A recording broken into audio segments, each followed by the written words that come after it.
नमस्कार, मैं हूं संजीव श्रीवास्तव। आप देख रहे हैं 4 PM news network. Bharatiya Janata party ने मध्य प्रदेश के 24 लोकसभा उम्मीदवारों का ऐलान कर दिया है।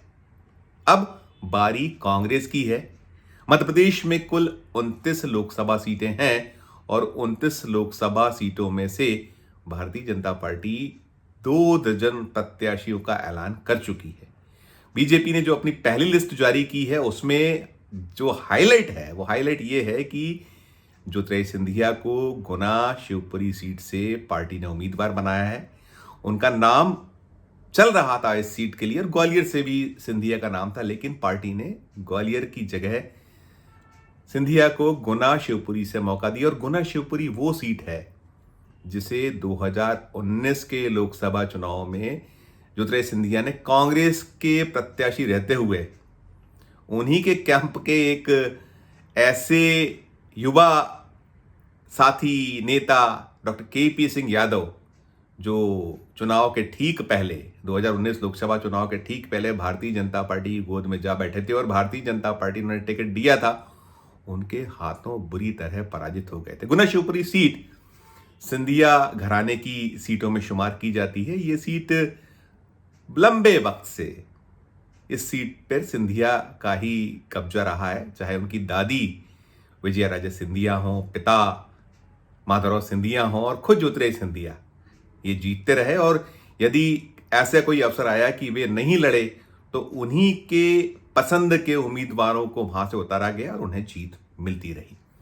2019 में सिलसिला टूटा और टूटा ऐसा कि सिंधिया को जबरदस्त मुंह की खाना पड़ी और उस हार की तिलमलाहट वे आज भी भूले नहीं हैं। अब तो वे उसी भारतीय जनता पार्टी में हैं और उसी बीजेपी की टिकट पर उम्मीदवार गुना शिवपुरी से हैं जिसने 2019 में शिकस्त दी थी।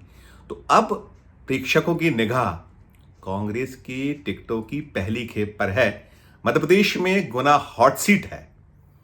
वैसे तो प्रत्येक सीट में ही कहीं ना कहीं तमाम समीकरण होते हैं, तमाम गुणा भाग होते हैं और हर सीट पर हार जीत का अपना एक महत्व है, लेकिन जो सूबे की ऐसी सीटें हैं जहां बड़े नेता उतारे जाते हैं और उस पर निगाह रहती है। अभी तो सिर्फ एक तरफ की सूची आई है, भारतीय जनता पार्टी ने सूची अपनी घोषित की है जिसमें पूर्व मुख्यमंत्री और भाजपा के विधायक शिवराज सिंह चौहान को विदिशा से उतारा गया और ऐसे कुछ नाम और भी हैं। लेकिन अभी बात सिर्फ गुना शिवपुरी की, क्योंकि गुना शिवपुरी में सिंधिया के मुकाबले के लिए कांग्रेस क्या कुछ करने जा रही है, इसे लेकर तमाम कयास अटकलें चल रही हैं। नाम पूर्व मुख्यमंत्री दिग्विजय सिंह का आया था, उनके पुत्र का आया था, हालांकि दोनों ने ही स्पष्ट मना कर दिया कि वहां ऐसी कोई स्थिति नहीं है, ना उतारने का दौर है।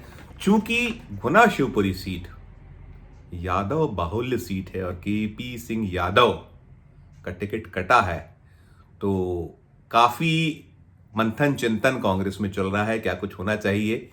ये समझाया माना जा रहा था KP सिंह यादव जैसे कांग्रेस छोड़कर भारतीय जनता पार्टी में गए थे तो अब उनका टिकट कटा है तो क्या वे कांग्रेस में आ सकते हैं। और मुकाबला उल्टा हो सकता है कि पिछली बार यदि वो भारतीय जनता पार्टी से प्रत्याशी थे तो क्या इस बार कांग्रेस के टिकट पर चुनाव लड़ सकते हैं। राजनीति है, संभावनाएं तमाम तरह की होती हैं, अटकलें चलती हैं, कयास लगते हैं, लेकिन फिलहाल जो खबरें निकल कर आती हैं बहुत कम ऐसी संभावना है कि KP सिंह यादव अब बीजेपी छोड़ेंगे और कांग्रेस में लौटेंगे। भले ही ज्योतिरादित्य सिंधिया के कारण तिलमिलाहट अब उनमें है, भले ही उनने पिछले चुनाव में सिंधिया को शिकस्त देकर खलबली मचाई हो और सिंधिया को चोट पहुंचाई हो, लेकिन अभी वे चोटिल हैं। उनका कदम क्या होगा ये तो स्वयं KP सिंह यादव बता सकते हैं या उनके समर्थकों को पता होगा, लेकिन लगता नहीं है, ऐसी खबरें नहीं है कि KP सिंह यादव टूटेंगे, वहां से बीजेपी का दामन छोड़ेंगे। इस समय जो वेव है, कहा जा रहा है वेव, और मध्य प्रदेश की जो तासीर है वो मध्य प्रदेश की तासीर में भारतीय जनता पार्टी का दबदबा पिछले कई चुनावों से बना हुआ है, चाहे वो 2014 का चुनाव हो, 2019 का हो। 2014 में बहुत मुश्किल से सिंधिया अपनी सीट बचा पाए थे, हालांकि जीत का अंतर ठीक रहा था, लेकिन ये सीट बच जाना ही अपने आप में सिंधिया के लिए उपलब्धि रही थी। कांग्रेस के टिकट पर लड़े थे, 19 में वे चुनाव हार गए थे और मध्य प्रदेश में अभी बीजेपी 29 का, सभी 29 सीटों की जीत का जो टारगेट लेकर चल रही है, तो कहीं ना कहीं सिंधिया को थोड़ा सा एक ढांढस होगी। और गुना शिवपुरी सीट इतनी आसान अब नहीं मानी जा रही सिंधिया के लिए, जैसी हार उनकी पिछली बार हुई थी।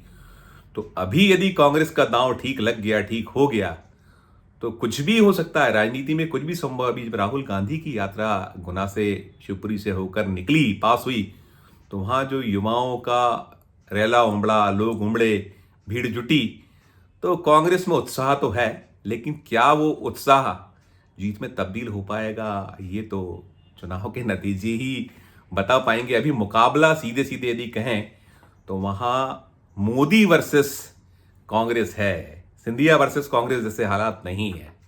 भले ही सिंधिया का वो गढ़ कभी रहा हो, लेकिन वहां के चाहे जर्नलिस्ट हों या जो प्रेक्षक हैं, समीक्षक हैं, और वोटर भी सिंधिया की बात नहीं कर रहा है। हमने टटोला है वोटरों को, 4 PM ने वहां बातें की हैं, तो वो अभी भूले नहीं हैं। कई वोटरों ने कई चैनलों पे और कई ऐसे मीडिया के समक्ष साफ इच्छा प्रकट की है कि वो धोखेबाज हैं ज्योतिरादित्य सिंधिया, उन्होंने धोखा दिया। उस धोखे ने बहुत नुकसान किया कांग्रेस का। और आम जन ने भी कहीं ना कहीं खिन्नता जतलाई है कि महाराज ने ठीक नहीं किया था, बनी बनाई सरकार कर दी। तो ये सब जो कुछ है वो अपनी जगह है। क्या कुछ होगा क्या नहीं होगा, ये तो नतीजे ही बताएंगे, जैसा मैं कह रहा हूं। लेकिन अभी जो कांग्रेस की ओर से कोशिश हो रही है, वहां करीब 16 लाख वोटर हैं, और 16 लाख वोटरों में 3.5 लाख की संख्या यादव वोटरों की है। अकेले गुना में 1.5 लाख वोटर यादव हैं, और एक बड़ा आंकड़ा है। 70% के लगभग वोट डले थे पिछली बार। उसका जो वोट का प्रतिशत था 69.89% था, और केपी सिंह यादव ने 6,14,000 से कुछ ज्यादा वोट पाकर 1,24,750 वोटों से सिंधिया को परास्त किया था, बड़ी जीत दर्ज की थी। अभी उनका टिकट कटा है। बीजेपी यादव कर रही है, ओबीसी कर रही है। मध्य प्रदेश के मुख्यमंत्री की कुर्सी मोहन यादव को दी गई, और मोहन यादव को उत्तर प्रदेश, बिहार भेजा जा रहा है, वहां यादव वोटों की सेंधमारी में। लेकिन इधर मध्य प्रदेश में एक यादव का टिकट काटा भी गया है। अब सवाल उठ रहा है, यादव जो है या ओबीसी वर्ग है, और खासकर जो यादव वोटर है, बहुत सारे लोग ये कह रहे हैं कि ये कैसा न्याय है कि एक यादव को मुख्यमंत्री और दूसरे का टिकट काट दिया जाना, जो इतने जबरदस्त जीत जीता हो, जिसने महाराज को हराया हो। तो कठिनाई तो है, रहा आसान नहीं है। बहुत सारे कोण हैं, बहुत सारे समीकरण हैं जो ज्योतिरादित्य सिंधिया का खेल खराब करने की स्थिति में फिर बने हुए हैं। और अब तो ये भी निकल कर आ रहा है कि कांग्रेस भले ही किसी भी उम्मीदवार पर दांव खेले। वैसे बता दूं 4 PM के दर्शकों की, वहां जो नाम चल रहे हैं उनमें वीरेंद्र सिंह रघुवंशी, जो विधायक रह चुके हैं और सिंधिया के सताए हुए चेहरों में और सिंधिया के सताए हुए लोगों में शुमार किए जाते हैं, वे गुना शिवपुरी से कांग्रेस के प्रत्याशी के तौर पर पहली पसंद है। और भी नाम है, वहां हरिवल्लभ शुक्ला का नाम है, दिनेश जैन का नाम है, और कई नाम चल रहे हैं। लेकिन प्रमुख जो दौड़ में नाम है, पहला नाम वीरेंद्र सिंह रघुवंशी का निकल कर आ रहा है कि वे ही उम्मीदवार होंगे। और वीरेंद्र सिंह रघुवंशी के लिए किला कौन लड़ाने वाला है, कांग्रेस ने इसकी रणनीति भी बना ली, और उस रणनीति ने कहीं ना कहीं सिंधिया कैंप में बेचैनी पैदा की हुई है। सिंधिया और उनका कैंप थोड़ा सा असहज तो है, और वैसे पहले से भी असहज है। यहां कांग्रेस दांव खेलने वाली है अखिलेश यादव के चेहरे पर। अखिलेश यादव यादवों के बड़े लीडर हैं।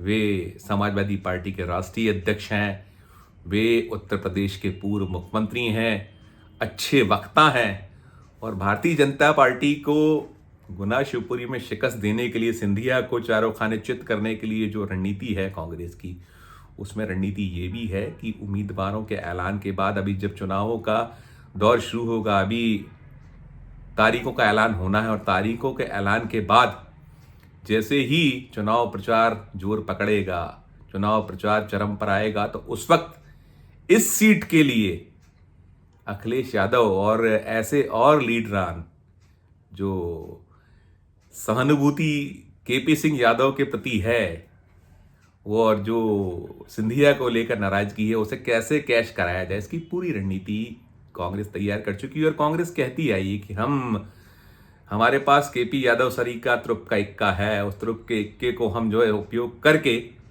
और महाराज को फिर जोरदार पटकनी शिकस्त देंगे। उनका जो स्वप्न है कि 19 की हार को फिर कहीं जीत में बदला जाए, अब भले ही वो टिकट बीजेपी का है तो वे अपना प्रयास करेंगे, लेकिन हम उन्हें उनके मकसद में सफल होने नहीं देंगे। क्या होगा क्या नहीं होगा ये तो चुनाव के नतीजों के बाद सामने आएगा, लेकिन अभी जो पत्ते बिछे हैं, जो बिसात कांग्रेस ने बिछाई है, वो ठीक ठीक चल रही है। उम्मीदवार का चेहरा सामने आ जाएगा और ये माना जा रहा है कि इस हॉट सीट पर चुनाव बेहद दिलचस्प होगा। भले ही मोदी का नाम लिया जा रहा है, मोदी है तो मुमकिन है, लेकिन कांग्रेस ने भी ठान ली है कि हम इस मुमकिन को नामुमकिन में बदल कर ही दम लेंगे और सिंधिया को फिर पटकनी देंगे। इस वीडियो में फिलहाल इतना ही। हम फिर किसी नए वीडियो के साथ आपके समक्ष उपस्थित होंगे। हमारी अपील कि हमारे इस चैनल को ज्वाइन कीजिए, हमारे इस चैनल को लाइक कीजिए, सब्सक्राइब कीजिए और हमारे इस चैनल की बेल आइकन दबा दीजिए ताकि हमारी हर खबर आपको निर्बाध तौर पर मिलती रहे। हमारे इस वीडियो के कमेंट बॉक्स में जाकर वीडियो को लेकर कमेंट जरूर कीजिए कि ये वीडियो आपको कैसा लगा, और वीडियो अधिक से अधिक शेयर भी कीजिए और देखते रहिए 4 PM Madhya Pradesh, 4 PM national और 4 PM हमारे अन्य राज्यों के चैनलों को। धन्यवाद, नमस्कार।